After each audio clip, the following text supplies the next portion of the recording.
طيب بسم الله الرحمن الرحيم الحمد لله رب العالمين وبه نستعين على أمور الدنيا والدين والصلاة والسلام على أشرف الأنبياء والمرسلين نبينا وحبيبنا المصطفى محمد وعلى آله وأصحابه ومن سار على نهجه إلى يوم الدين أما بعد أيها الأبناء والبنات لعلكم على صحة وعافية وعلى عناية الله ورضاه. Taib, insyaallah taala kita melanjutkan pembelajaran PAI kita yang tentang keutamaan seorang atau keutamaan menuntut ilmu. Sekarang kita memasuki keutamaan yang ke-11, yaitu ilmu adalah jalan menuju kebahagiaan atau jalan menuju surga. Sebagaimana hadis yang sudah terkenal, yang mungkin kita semua sudah menghafalnya, yang berbunyi, "Man salaka tariqan yaltamisu fihi ilman sahalallahu lahu bihi tariqan ilal jannah." Barang siapa yang menempuh suatu jalan yang dia dengan niat menuntut ilmu, sahalallahu lahu bihi tariqan ilal jannah, maka dengan niat dia menuntut ilmu, maka Allah akan mudahkan jalan baginya menuju surga. Begitulah keutamaan ilmu, anak-anakku semuanya, sehingga dengan ilmu Allah Subhanahu wa taala memudahkan kita menuju surganya. Kemudian yang ke-12, menuntut ilmu termasuk jihad di jalan Allah Subhanahu wa taala. Sebagaimana yang disabdakan oleh Rasulullah sallallahu alaihi wasallam, man dakhala masjidana hadza liyata'allama khairan aw liyu'allimahu kana al-mujahidin fi sabilillah. Wa man dakhalahu li ghairi dzalika kana an-nadhir ila ma laysa lah. Barang siapa yang memasuki masjid kami ini, kata Rasulullah sallallahu alaihi wasallam, liyata'allama khairan, dia untuk mempelajari suatu kebaikan, mempelajari ilmu maksudnya di situ. Aw liyu'allimahu, atau untuk mengajarkannya. Kana al-mujahid fi sabilillah, maka dia seperti orang yang berjihad di jalan Allah Subhanahu wa taala. Wa man dakhalahu, dan barang siapa yang memasuki masjid itu, ya ghairi zalika, selain niat menuntut ilmu, selain niat untuk mempelajari suatu kebaikan, zalika kanat naziri ila ma laysa lahu, maka dia seolah-olah melihat sesuatu yang bukan untuknya. Begitu mulianya ilmu sehingga disamakan seperti orang yang berjihad di jalan Allah Subhanahu wa taala. Kemudian yang ke-13, mengajarkan ilmu termasuk amal jariyah. Naam, betul. Dengan mempelajari ilmu, dengan mengajarkan ilmu, termasuk amalan yang nantinya bisa mengalir sekalipun kita telah meninggal. Sebagaimana Rasulullah sallallahu alaihi wasallam sabdakan, "Idza matal insanu inqata'a 'amaluh." Jika anak Adam telah meninggal, maka terputuslah segala amalannya, illa min salas, kecuali 3 hal. Shadaqatun jariyah, yang pertama yaitu sedekah jariyah, yaitu dia bersedekah di jalan Allah Subhanahu wa taala, tentunya dengan ikhlas, bukan mengharapkan pujian dari manusia. Wa ilmun yantafa'u bih, yaitu ilmu yang bermanfaat untuknya. Ilmu yang bermanfaat seperti apa? Ilmu yang tentunya dia mudah untuk mengamalkan ilmu tersebut. Setelah itu dia mendakwahkan ilmu. Nah, tatkala dia mendakwahkan, tatkala dia mengajarkan ilmu, itulah nantinya bukti ilmu itu akan bermanfaat baginya. Tatkala dia ikhlas dalam mengajarkannya, maka setelah dia meninggal pun dia akan tetap mendapatkan pahala dari ilmu dia mengajarkannya. Wa waladun salihun yad'u lah, kemudian anak saleh yang dapat mendoakan kita. Jadilah kita sebagai anak-anak yang soleh, yang senantiasa mendoakan orang tuanya, baik yang telah meninggal maupun yang belum meninggal, agar kita termasuk yang diharapkan oleh orang tua kita sendiri, yang karena dengan doa kita orang tua kita dapat masuk surga, insyaallah taala. Taib, yang berikutnya yang ke-14, yaitu akan dinaungi oleh sayap-sayap para malaikat. Masya Allah, hadis yang begitu panjang. Dengan menuntut ilmu, para malaikat, bayangkan, makhluk termulia Allah Subhanahu wa taala, makhluk yang tidak pernah berbuat kemaksiatan kepada Allah Subhanahu wa taala, mereka ridha, mereka senang dengan seorang penuntut ilmu, sehingga mereka rela mengepakkan sayapnya untuk kita semua, untuk menaungi kita. Masya Allah. Bagaimana hadis Rasulullah SAW?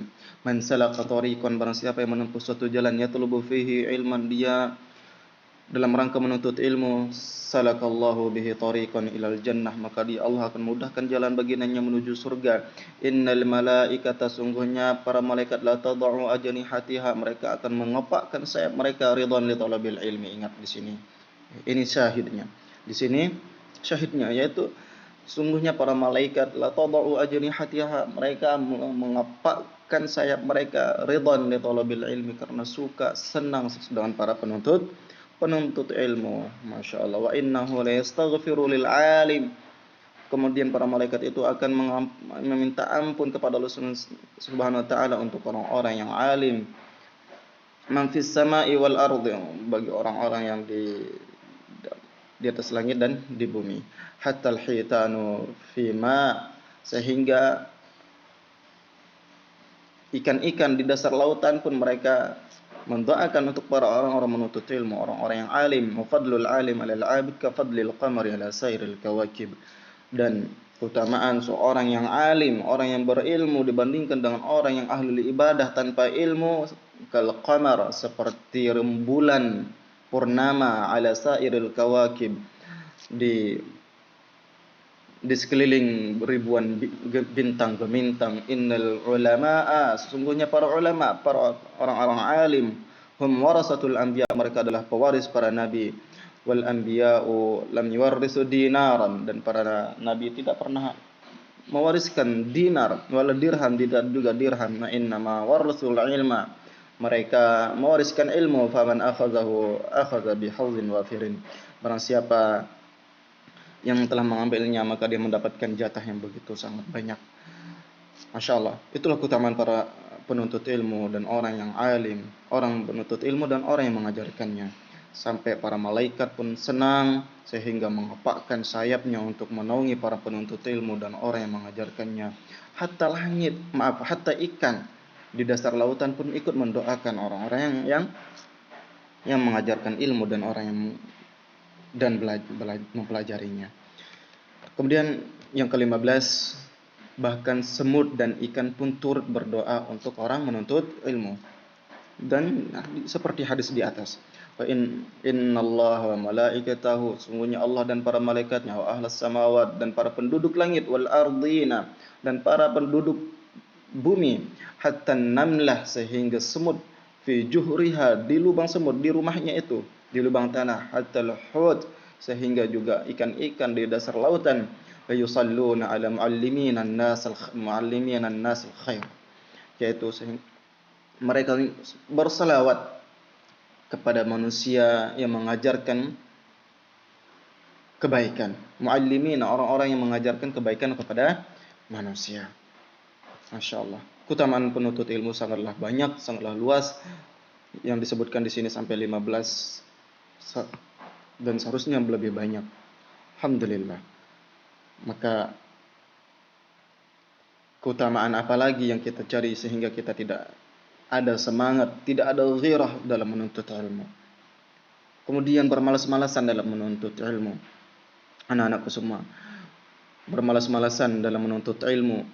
Kemudian hanya mengandalkan kecerdasan belaka, hanya mengandalkan IQ.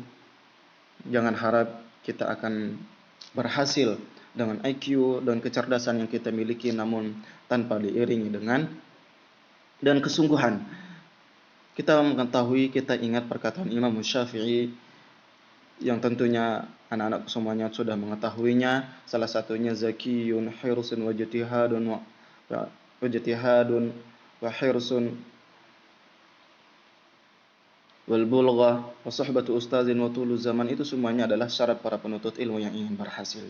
Kemudian berikutnya di sini ada tugas dan latihan yang satu. Hafalkan 15 keutamaan menuntut ilmu. Itu kalian harus hafalkan, dan nanti kalian bikin video 15 keutamaan menuntut ilmu dan dikirimkan ke Ustadz ya. Kemudian yang kedua, dari sekian banyak keutamaan penuntut ilmu, mana yang paling membuatmu termotivasi untuk menuntut ilmu? Coba urutkan 5 motivasi terbesarmu dan jelaskan mengapa. Nah, Di sini kalian disuruh mengambil 5 keutamaan menuntut ilmu yang paling membuat kalian termotivasi untuk menuntut ilmu. Untuk menuntut ilmu. Ada 5. Yang paling pertama, apa yang membuat saya lebih termotivasi dalam menuntut ilmu? Nomor 1 misalkan. Sesuai dengan urutan. Nomor 2, 3, 4, 5, dan seterusnya. Itu kalian. Nomor 2 tentunya kalian tulis di modul atau di buku tulis, habis itu difoto, dikirimkan ke Ustadz. Kalau yang nomor 1 bikin video dan kalian sebutkan keutamaan ilmu dan menuntutnya di yang 15 tersebut. Tapi kita melanjutkan ke bagian B, yaitu keutamaan ilmu dibandingkan harta. Tentu keutamaan ilmu dibandingkan harta sangatlah jauh berbeda anak-anakku semua. Karena ilmu Allah senantiasa sanjung, baik ilmunya itu sendiri maupun orang yang memiliki ilmu. Sementara dunia, harta, Allah Subhanahu wa taala laknat. Tidak ada ayat pun dari ayat Al-Quran dan juga hadis dari hadis Rasulullah Sallallahu Alaihi Wasallam, satu pun hadis Rasulullah Sallallahu Alaihi Wasallam yang memuji dunia dan harta yang semisal, bahkan kambing dan yang semisalnya Allah Subhanahu Wa Taala laknat. Inna dunya mal'unun, sesungguhnya dunia adalah terlaknat oleh Allah Subhanahu Wa Taala. Sungguh dari situ pun kita sudah mengetahui betapa mulianya ilmu dibandingkan harta. Kemudian di sini disebutkan ilmu itu lebih baik daripada harta. Ilmu akan mengajakmu, sedangkan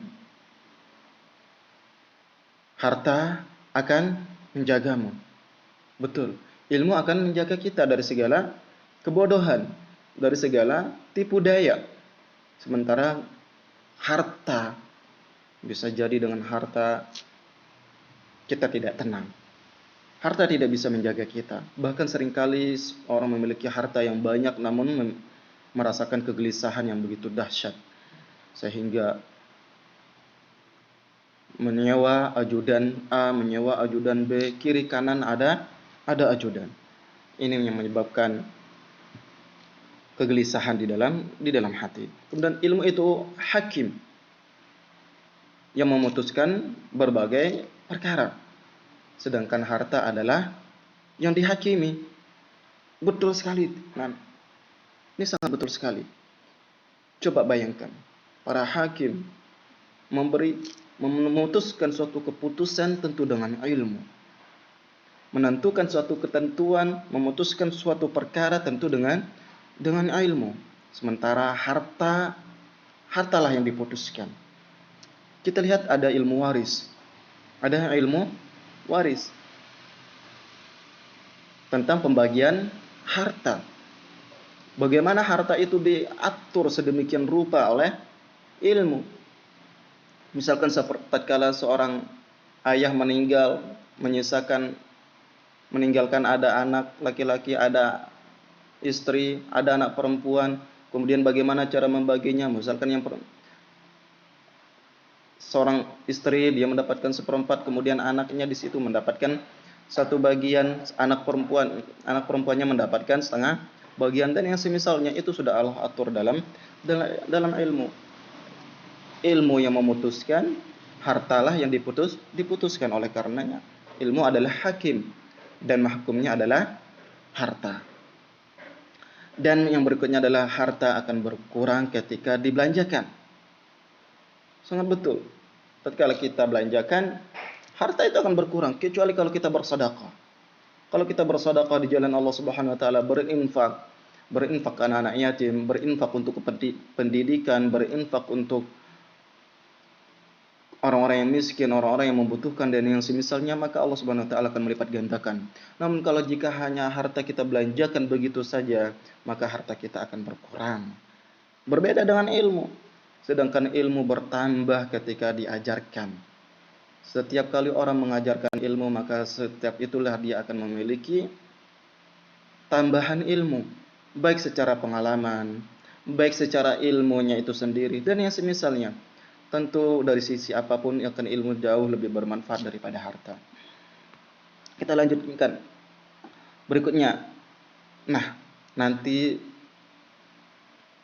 telah mati para penyimpan harta dan tersisalah para pemilik ilmu.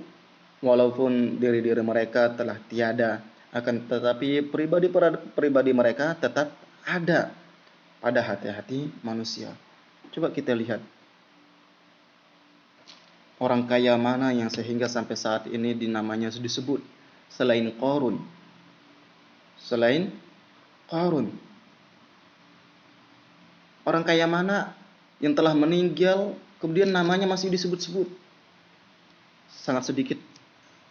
Tapi coba bayangkan para ulama, orang yang memiliki ilmu, mereka sudah terkubur jauh bertahun-tahun, namun nama-nama mereka masih harum, kitab-kitab mereka masih dibaca. Ada kitab Imam Bukhari, kitab Imam Muslim, Riyadhus Shalihin, kemudian ada juga karangan Imam Syafi'i, dan banyak kitab-kitab. Ada Imam Syafi'i, Imam Ahmad, Imam Hanbal, Imam Al-Auza'i, Ats-Tsauri, dan yang semisalnya banyak para ulama yang mana mereka sudah terkubur jauh-jauh hari, sudah bertahun-tahun lamanya. Namun nama mereka masih tetap harum semerbak. Bahkan disebut di majelis-majelis, disebut di tempat yang paling mulia, yaitu masjid. Adakah orang pemilik harta yang namanya disebut-sebut di dalam masjid? Ustaz rasa tidak ada. Hanya Qarun disebut, terkadang disebut. Hanya saja disebutkan untuk apa? Untuk pembelajaran supaya tidak diikuti. Bayangkan bagaimana harta itu tercela dan juga pemiliknya. Jika pemiliknya tidak dapat memanfaatkan hartanya dengan baik, ikhlas, dan tentunya di jalan Allah Subhanahu wa taala. Demikian anak-anakku semua, di sini berikutnya lebih lengkap tentang keutamaan ilmu dibandingkan harta, bisa dilihat di kolom atau di tabel berikut ini ya. Dan nanti adik semua, anak-anak semuanya membaca di sini. Kemudian juga di sini ada kisah Qarun yang tadi Ustaz katakan, yang dia memiliki harta banyak yang masih disebut-sebut di masjid-masjid hanya saja untuk pembelajaran supaya tidak diikuti, bukan untuk diikuti. Okay? Kemudian di sini juga ada tugas atau latihan yang kedua. Sebutkan keutamaan menuntut ilmu dibandingkan harta menurut Ali bin Abi Thalib. Tentu yang sesuai kisah ini nanti kalian baca sendiri. Yang sudah punya modul, alhamdulillah. Dan Ustaz rasa semuanya udah dapat modulnya. Kemudian nomor 2, bagaimana cara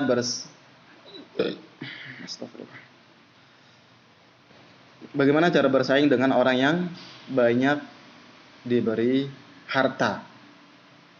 Allah Subhanahu wa taala pernah ajarkan dan Rasulullah pun ajarkan.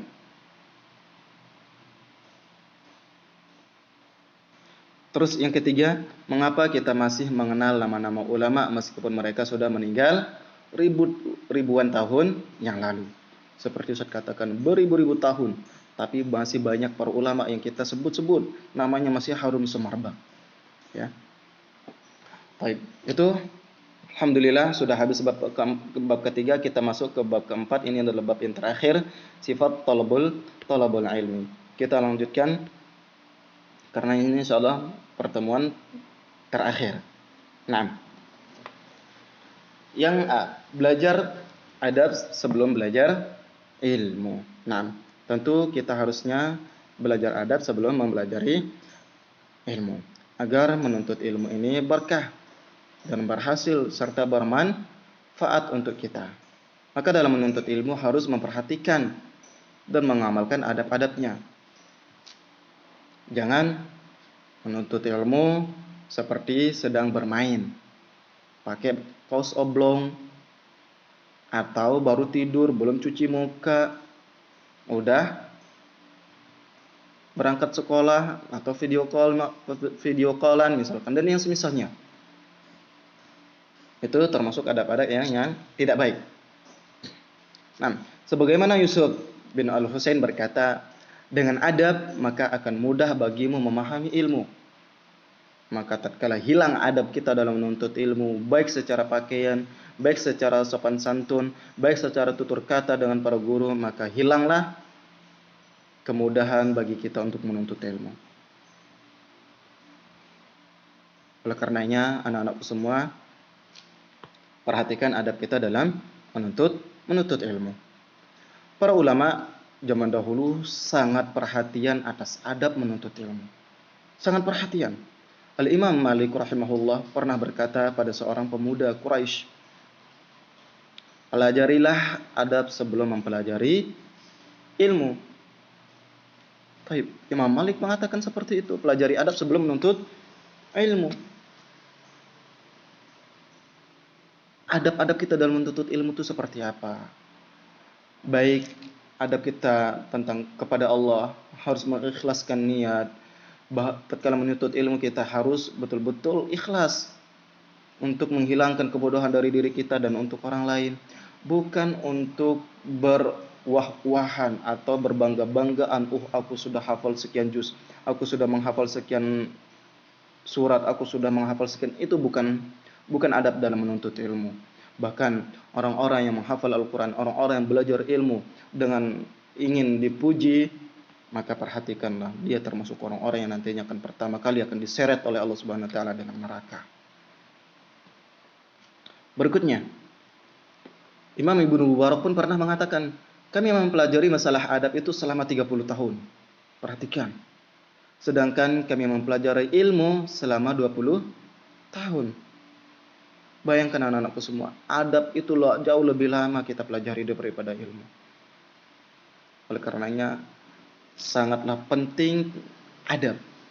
Percuma kita berilmu banyak namun adab kita tidak sopan. Kita menghafal Al-Quran tapi sama ibunya, sama mamahnya membantah.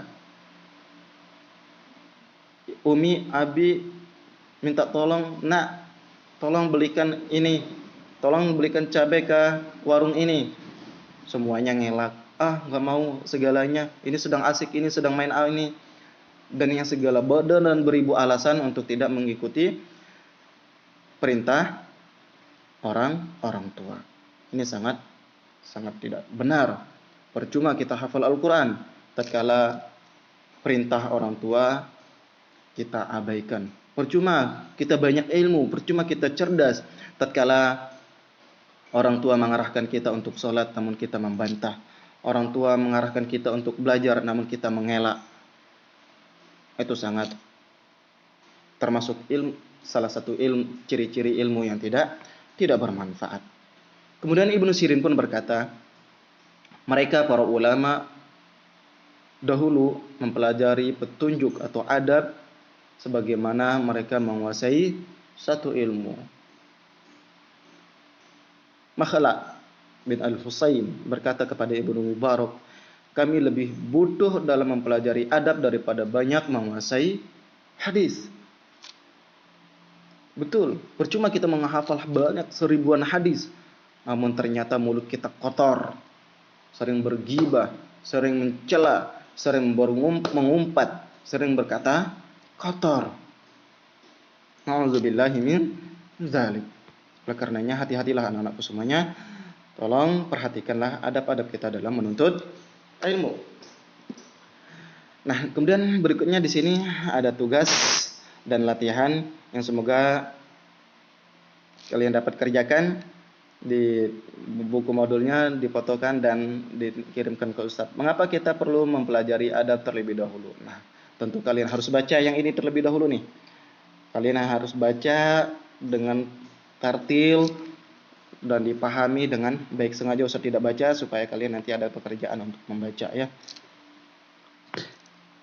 Berikutnya, adab menuntut ilmu. Ini yang perlu kita perhatikan. Pertama, ikhlas karena Allah Subhanahu wa taala. Seperti Ustaz katakan tadi, jangan kita menuntut ilmu supaya kita dikatakan sebagai juara 1, juara 2, juara 3, atau anak yang paling pintar. Salah. Fatal. Salah besar. Rugi kita dalam menuntut ilmu kalau seperti itu niat kita dalam menuntut ilmu. Maka ikhlaskanlah niat kita dalam menuntut ilmu karena Allah Subhanahu wa taala, karena yang menuntut ilmu ini adalah ibadah anak-anakku semua. Menuntut ilmu itu adalah ibadah. Talabul ilmi faridatun ala kulli muslimin, kata Rasulullah sallallahu alaihi wasallam. Menuntut ilmu adalah suatu kewajiban bagi setiap orang muslim dan muslimah. Para ulama mengatakan al-aslu fil amri tufidu lil wujub. Sementara Rasulullah di situ memerintahkan.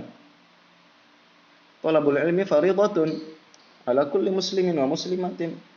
Menuntut ilmu itu adalah wajib bagi setiap muslim dan muslimah. Suatu kewajiban dilakukan menjadi ibadah. Ibadah.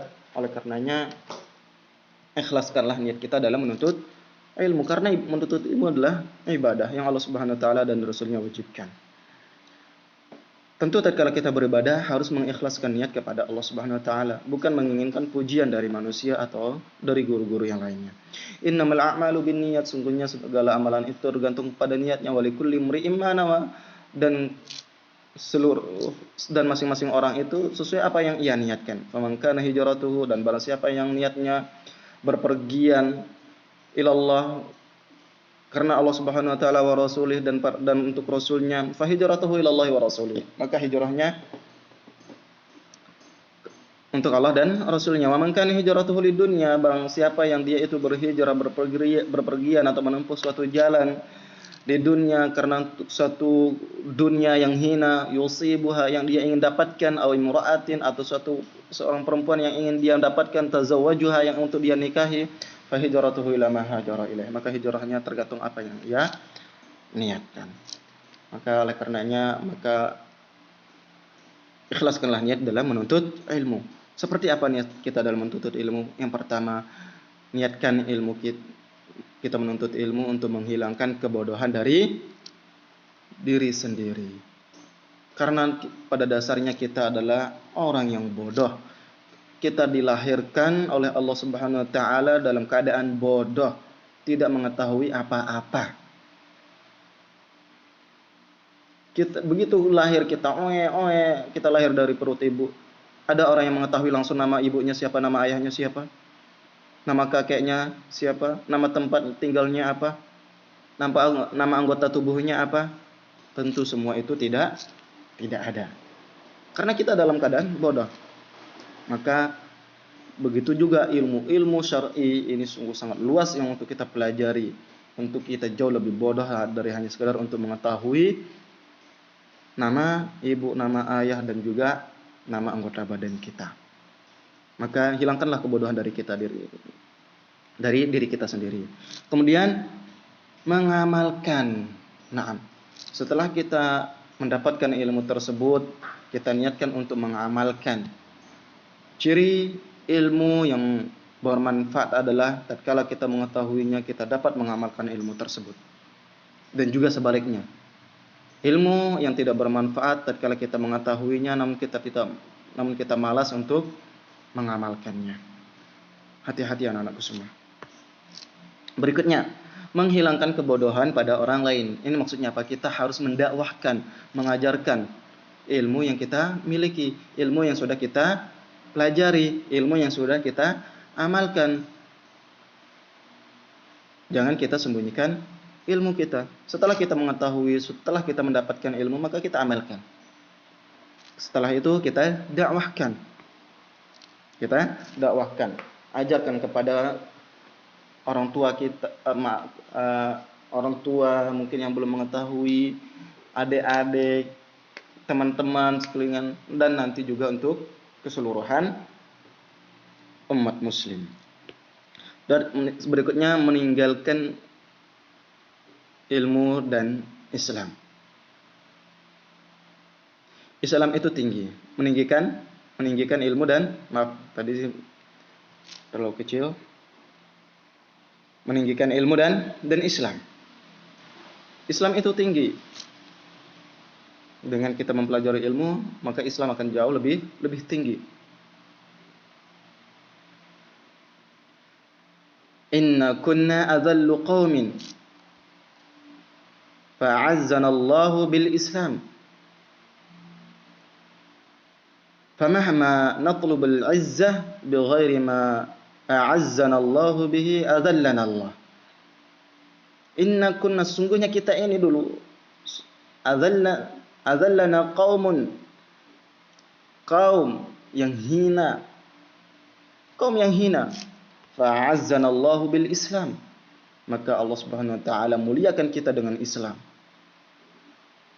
Famahma natlubul izzah, perhatikan di sini anak-anakku semua, maka tatkala kita mencari suatu kemuliaan bi ghairi ma a'azzanallahu bih, dengan kemuliaan yang selain yang Allah muliakan dengannya kita, yaitu Islam, adzallanallah, maka Allah Subhanahu wa taala akan menghinakan kita. Tatkala kita ingin mencari kemuliaan dari kekuasaan, namun dengan kekuasaan itu kita menzalimi masyarakat, menzalimi orang-orang di bawah kita, maka Allah Subhanahu wa taala akan hinakan kita. Tatkala kita menginginkan kemuliaan dari harta, kemudian dengan harta itu kita pelit, kikir, bakhil, tidak pernah mau bersedekah, tidak pernah mau membantu orang yang membutuhkan, tidak pernah membantu anak-anak yatim, tidak pernah membantu orang yang lemah, maka di situ Allah Subhanahu wa taala akan menghinakan kita. Kemudian menjaga ilmu agar tidak hilang. Nah, itu salah satu niat kita juga, yaitu menjaga ilmu supaya tidak hilang dari dunia. Kemudian menyenangkan kedua orang tua, tentu tatkala kita berhasil belajar, kemudian kita menjadi orang yang berilmu, orang yang mengamalkan ilmu dan mendakwahkannya, tentu orang tua akan bahagia.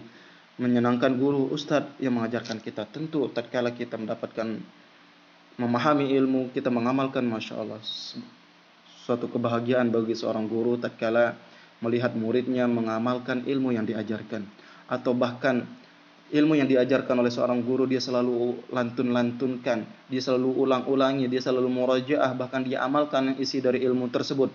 Betapa bahagianya seorang guru agar dapat mencari pekerjaan nantinya, insyaallah taala. Allah akan mudahkan hal itu. Mempersiapkan diri menjadi suami atau istri dan orang-orang tua yang orang yang baik dan seterusnya. Itu adalah keutamaan ilmu yang begitu banyak yang sehingga kita tidak dapat menyebutkannya. Maaf, ini niat-niat kita dalam menuntut ilmu. Dan berikutnya di sini ada tugas dan latihan. Kumpulkan dan tuliskan niat-niatmu dalam belajar atau menuntut ilmu. Kemudian berikutnya, rajinlah berdoa. Ini yang sangat penting. Rajin-rajin berdoa.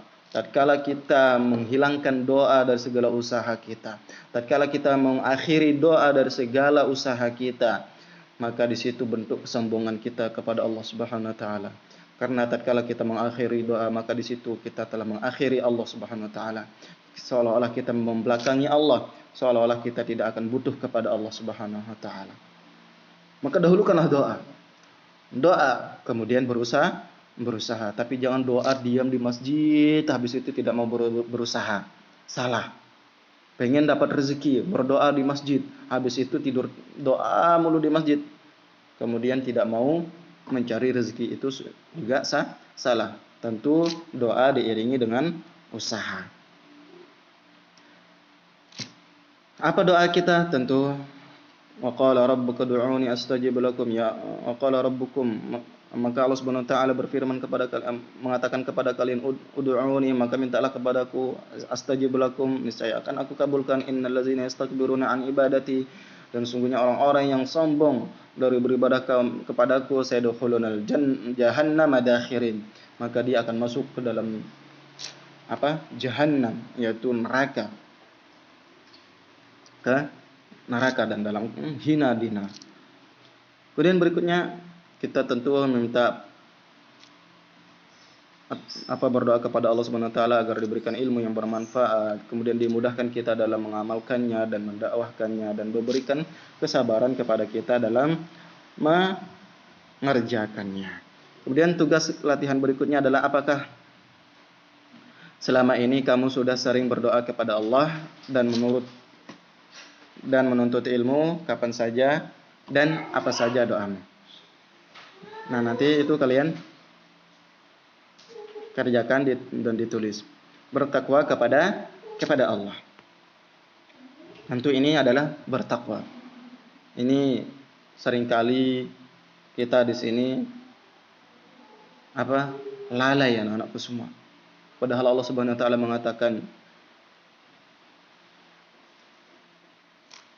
Allah Subhanahu wa taala berfirman, "Wa man yatawakkal 'ala Allah fahuwa hasbuh." Barang siapa yang bertawakal kepada Allah, maka Allah akan mencukupi dari segala apapun itu, dari rezeki, dari kepemahaman kita dalam menuntut ilmu, kemudahan kita dalam memahami ilmu dan yang semisalnya. Wa man yattaqillaha yaj'al lahu makhraja. Barang siapa yang bertakwa kepada Allah, maka Allah akan berikannya jalan keluarnya. Jalan keluar dari kesulitan kita dalam menuntut ilmu, jalan keluar dari kesulitan kita dalam mencari harta yang selama ini masih tersendat-sendat, insya Allah akan memberikan kemudahan tatkala kita bertakwa.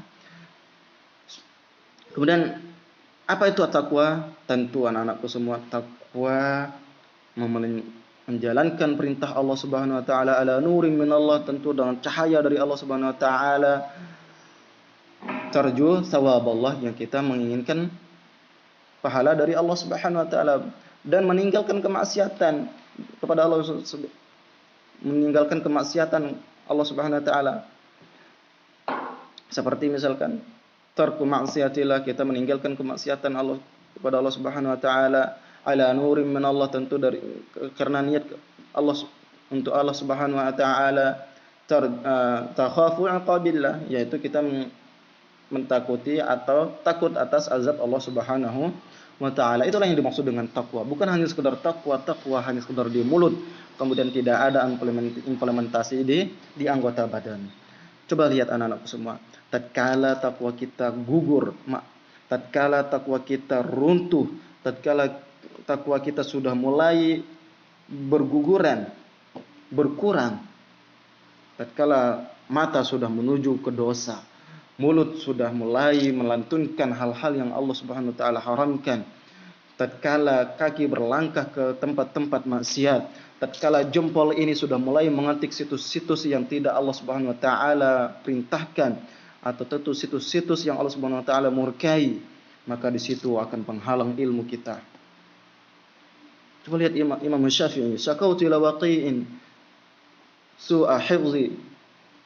Saya mengadu kepada Imam Waqi', yaitu guru saya, Waqi', tentang jeleknya hafalanku, kata Imam Syafi'i. Farsyadani ila tarqil ma'asi. Apa kata beliau? Beliau menasihatiku untuk meninggalkan maksiat. Wa akhbarani bi anna al-ilma nurun, dan memberitahukan kepadaku bahwa ilmu itu adalah cahaya. Wa nurullahi la yuhda lil 'asi, dan ilmu Allah Subhanahu wa taala tidak akan diberikan kepada orang-orang yang bermaksiat. Anak-anakku, perhatikan itu. Ilmu tidak akan bisa masuk kepada mata yang senantiasa melihat yang haram, kepada telinga yang senantiasa mendengar lantunan-lantunan musik yang Allah Subhanahu wa taala dan Rasulnya haramkan. Ilmu tidak akan masuk kepada jempol yang selalu mengetik situs-situs yang Allah haramkan. Ilmu tidak akan bisa masuk kepada kaki yang senantiasa melangkahkan dirinya ke tempat kemaksiatan. Perhatikan anak-anakku semua.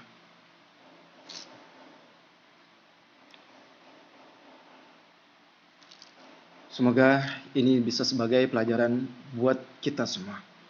Kemudian berikutnya, tentu bersungguh-sungguh. Innal ilma, atau di sini disebutkan la yustata'ul ilma birahatil jasad. Sesungguhnya ilmu itu tidak akan digapai dengan bersantai riangnya jasad. Atau la yanalal ilma birahatil jasad. Ilmu itu tidak akan dapat didapati oleh orang-orang yang hanya bersantai ria, tidur-tiduran, main game terus, atau melakukan hal-hal yang tidak bermanfaat. Oleh karena ini sungguh-sungguhlah anak-anakku semuanya, jangan bermalasan. ilmu itu tidak bisa digapai dengan bermalas-malasan. Kemudian berikutnya di sini ada tugas yang keempat. Tugas dan latihan keempat, buatlah jadwal belajar termasuk di dalamnya membaca buku. Ini tugas kalian. Hari ini kalian banyak tugas dan tolong setiap tugas itu kasih nomor tugas sekian ini, kemudian baru difotokan dan dikirimkan ke Ustadz ya.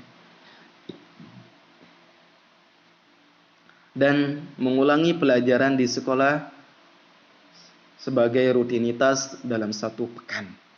Itu kalian harus tulis anak-anak. Kemudian berikutnya, tidak boleh sombong dan tidak boleh malu dalam menuntut ilmu. Ingat, jangan sombong tatkala kita merasa sudah lebih pintar daripada teman kita. Dan jangan minder tatkala kita belum bisa. Salah fatal. Para ulama mengatakan seorang yang berilmu itu seperti padi. Semakin berisi maka dia semakin merunduk. Melihat padi, tatkala belum ada isi dia begitu tegap. Namun begitu berisi dia semakin berunduk. Seperti itulah orang yang berilmu. Dan untuk yang belum berilmu, untuk yang Allah belum berikan kepemahaman, maka wala tay'asu min rahillah, jangan pernah putus asa dari rahmat Allah Subhanahu wa taala. La yata'allamul ilma mustahin wala mustakbir. Maka ilmu itu tidak akan didapatkan oleh orang-orang yang malu dan juga orang-orang yang sombong. Berikutnya yang keenam, diam dan mendengarkan dengan baik pelajaran yang disampaikan. Nah, ini yang sering terjadi di dalam kelas. Tatkala guru menjelaskan, maka dengarkan dan diamkan dan catat apa yang penting. Jangan tiduran, atau jangan ngobrol, atau jangan mengganggu teman yang lain. Berikutnya, berusaha memahami ilmu syar'i yang disampaikan. Berusaha memahami ilmu tersebut. Jangan begitu selesai ustadznya menjelaskan, habis itu selesai pula. Tidak ada usaha untuk memahaminya. Kemudian selanjutnya, menghafalkan ilmu syar'i yang disampaikan. Ingat, perlu menghafalkan. Sangat perlu. Hafalkan dan hafalkan. Kemudian mencatat penjelasan guru. Ya, ini juga sangat perlu yang pernah Ustaz sampaikan. Kemudian tugas berikutnya dan latihan kelima. Tugas dan latihan 5. Mengapa kita perlu mempelajari adab terlebih dahulu? Kemudian sebutkan adab-adab dalam talabul ilmi atau menuntut ilmu. Kemudian berikutnya yang ketiga, kegiatan. Nah, di sini nih. Berangkatlah menuntut ilmu ke kajian dengan orang tuamu atau gurumu dan catatlah materi kajian yang disampaikan ustaz. Tentu ini kalau ada kajian ya. Kalau ada kajian, ayah dan bunda ada kesempatan untuk menghadiri kajian, kalian ikut. Dan tulis di situ tanggal berapa, ustadz siapa, materinya apa, kemudian catat yang terpenting-penting. Nanti jika itu sudah ada, fotokan ke ustadz, kirimkan ya. Berikutnya, kiat sukses menuntut ilmu ya. Kiat sukses dalam menuntut ilmu tentu ini sudah kita ketahui bersama, yaitu perkataan Imam Syafi'i yang mana beliau mengatakan lan tanalul ilma illa bisittatin sa'umbika an tafsiliha bi bayanin zaka'un wa hirsun wa ijtihadun wa bulghah wa suhbatu ustazin wa tuluz zaman. Akhi, wahai saudaraku, lan tanalul ilma, kamu tidak bakalan dapatkan ilmu bisittatin illa bisittatin, kecuali dengan 6 perkara. Aku akan memberikan kepadamu, akan mengabarkan kepadamu an tafsiliha, tentang tafsilnya bibayanin, dengan sedikit penjelasan. Zaka'un, yang pertama itu kecerdasan, wa ijtihad, kesungguhan, wa bulghah, yaitu biaya, wa suhbatu ustazin wa tuluz zaman, yaitu bermula zamah dengan ustaz dan panjangnya waktu. Kemudian di sini kecerdasan, tentu bukan orang yang gila, bukan orang yang mohon maaf ya mungkin idiot gitu dan yang semisalnya. Maka insyaallah akan mudah baginya untuk dapat memahami ilmu. Kemudian semangat, keinginan sebenarnya di sini. keinginan kita. Kita harus ada semangat dan keinginan dalam menuntut ilmu. Fastabiqul khairat, kata Allah Subhanahu wa taala, maka berlomba-lombalah kalian dalam kebaikan. Wa fi dzalika falyatanafasil mutanafisun, maka dalam hal itu, untuk hal itu, maka berlomba-lombalah kalian. Sabiquna ila maghfiratin min rabbikum wa jannatin 'arduha ka'ardis sama'i wal ard u'iddat lil ladzina amanu billahi wa rasulihi dzalika fadlu yu'ti man yasha wallahu dzul fadlil 'azim. Kemudian berikutnya kesungguhan. Tentu ini kita perlu yang namanya kesungguhan. Seperti Ustaz katakan tadi, perlu yang namanya kesungguhan. Jangan andalkan kecerdasan saja tanpa kesungguhan juga tidak tepat. Kemudian bekal. Ya, tentu perlu kita yang namanya bekal. Biaya masuk, biaya uang SPP, kemudian buat beli buku, buat beli ya ongkos ojek dan yang semisalnya, itu butuh bekal. Menuntut ilmu itu butuh bekal. Ini sudah jauh-jauh dikatakan oleh Imam Syafi'i rahimahullahu taala. Menuntut ilmu itu butuh bekal. Kemudian ustadz yang baik. Ya kita bermulazamah kepada ustadz yang baik. Tentunya baik dalam pemahaman ilmu akidahnya, manhajnya dan yang semisalnya ya. Kemudian begitu juga waktu yang lama, dan menuntut ilmu itu butuh waktu yang lama, bukan hanya setahun 2 tahun kemudian akan menjadi ulama, bukan sebulan 2 bulan kemudian menjadi guru dan yang semisalnya. Itu tentu tidak benar. Kemudian berikutnya di sini ada semangat para ulama menuntut ilmu. Nah, di sini ada kisah-kisah tentang para ulama menuntut ilmu. Semoga kalian harus baca, bukan semoga. Kalian harus baca di sini. Mulai kisah-kisah ini kalian baca semuanya, karena ini juga video sudah begitu lama durasinya, khawatir nanti kelamaan kalau kita baca ini itu semua. Dan kisah-kisah ini kalian baca sendiri dan dipahami, baru kerjakan tugas yang terakhir, yaitu tugas yang ke-6. Nah, tugas dan latihan ke-6 dari berbagai kisah ulama di atas, mana menurutmu yang paling luar biasa. Kemudian mengapa para ulama sangat bersemangat dalam menuntut ilmu? Nah, berarti ini nomor 2 ini membutuhkan pemahaman kalian tentang kisah-kisah tersebut. Oleh karenanya jangan hanya sekedar baca sekali habis itu mengerjakan soal. Jangan. Tapi baca berulang-ulang sampai kalian memahami isi dari kisah tersebut. Kemudian carilah cerita di buku atau majalah atau yang lain.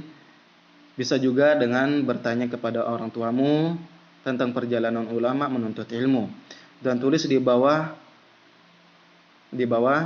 kemudian ceritakan kepada teman-temanmu di depan kelas. Tentu ini kalian setelah mendapatkan cerita ini, Ustadz minta kalian ada video bagaimana kalian menceritakan tentang ulama tersebut. Kirimkan ke Ustadz ya.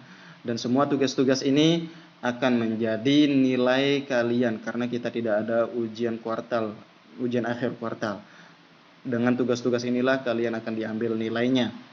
Kemudian yang terakhir di sini adalah tanyalah pada orang tuamu perjuangan mereka dalam menuntut ilmu. Ya. Tanya kepada kedua orang tuamu perjuangan mereka dalam menuntut ilmu. Dulu bagaimana sih susahnya dalam menuntut ilmu? Apalagi dulu tidak ada yang namanya motor, tidak ada yang namanya handphone, tidak ada yang namanya internet. Internet sangat sulit untuk digapai dulu. Ya. Baik ketika di sekolah atau ketika mereka belajar agama, jadikanlah itu motivasi buat kalian. Dan tentu untuk tugas ini kalian tulis dan difotokan ya. Ya, demikian untuk pembelajaran terakhir kita, dan Ustadz harapkan setiap tugas yang ada kalian kerjakan dan dikirimkan ke Ustadz. Ustadz tunggu sampai pekan besok ya, sampai pekan besok. Terakhir hari Sabtu pukul 19.00 Ustadz tunggu semua tugas ini. Semoga Allah mudahkan kita dalam menjalankannya, dan juga Allah mudahkan kita dalam memahami ilmu ini. Baik, Ustaz cukupkan dengan doa kafaratul majlis. Subhanakallahumma wa bihamdika asyhadu an la ilaha illa anta astaghfiruka wa atubu ilaik. Wassalamualaikum warahmatullahi wabarakatuh.